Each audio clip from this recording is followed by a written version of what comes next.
tu sentinelas de Cristo. Today's title for July 20th, Trust in God. And some trust in chariots, or some trust in horses, but we trust in the name of the Lord of our God. It seems our problems never cease, and when one of the problems is over, something else more comes along, even more in trouble. When I was younger, I decided to know that I wanted to be more independent and not into leaving the house to live on my own way, but in the I don't want every people to worry about me way. I wanted to become someone who mattered and who was important based on my own abilities, so when I faced hardships, I would try to get through them by solving the way of things that I'd be solved and managed, but the accuracy that caused many more problems sometimes didn't have good judgment.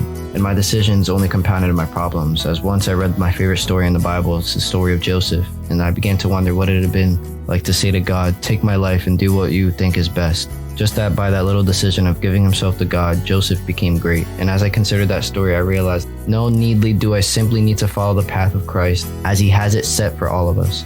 We may have some in the pretty low of times, but in order for God to use us and teach us in a lesson, Joseph was completely humbled by a slave and a prisoner before he was called to be the second in command of all Egypt. Through all those times, good and bad, he followed God's leading and stayed faithful to him. There are still many problems awaiting me in life, but now I know that I can rely on someone to help me through them. Maybe I'll have to spend some time in jail as Joseph did, but although I hope not, but I know that God has big plans for me and that will use me no matter what. Thanks for listening.